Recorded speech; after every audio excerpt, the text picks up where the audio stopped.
Well, training camp 2023 is underway for the Green Bay Packers, and Matt LaFleur has referred to this as a collective. Sure, it's a football team. They have 91 players on the roster right now, so that's a lot of guys to get going in the right direction. But let's face it, the team comes running out of the Don Hutson Center for the first time today. Behind me to Ray Nitschke Field, the fans on the other side, and they're looking at one guy, just about predominantly. That's Jordan Love. He wears number 10 in the red jersey, and of course he is the focus, with Aaron Rodgers having gone on to the New York Jets. Rodgers did reach out to Love last night via text, I should say Tuesday night. I mean, it's last night, but it depends on when you're hearing this. Tuesday night via text, wishing him well, telling him to be himself as he gets going with his new opportunity. So a gracious move there by Aaron Rodgers, to be sure. Rodgers is doing his thing off in New York with the Jets, but still thinking about his former teammate Jordan Love and his former team here in Green Bay. As for Love, as any quarterback would say, some throws you'd want back. Not bad, though. A little breezy on the football field. That affects things a little bit.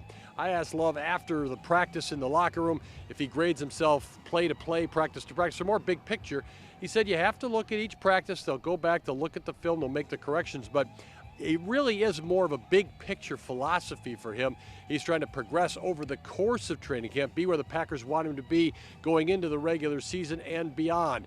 And that takes just steady progress. Don't make the same mistake twice. Don't repeat something you didn't necessarily want to do on Wednesday when you get back out here on Thursday. That makes an awful lot of sense. Jordan Love's still at the stage in his career where he can take all the reps that might come his way.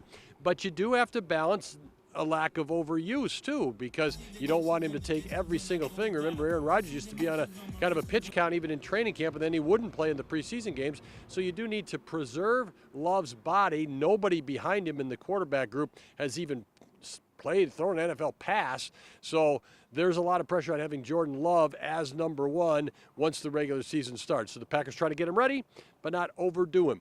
They have joint practices coming up at Cincinnati with the Bengals. They have the Patriots coming here to Green Bay, and that's a great experience right there and a great opportunity for Love to go against different teams without maybe the same bullets flying or guys going at his legs in a preseason game, that sort of thing. You just don't know. So a lot to watch here as training camp continues for the Green Bay Packers. A lot of people were watching Jordan Love on day one, and for the most part, he held up well to that. And part of being the quarterback, part of being the leader, is being able to come back out and do it day after day after day. So he'll be out here along with the Packers, along with us, coming up again on Thursday.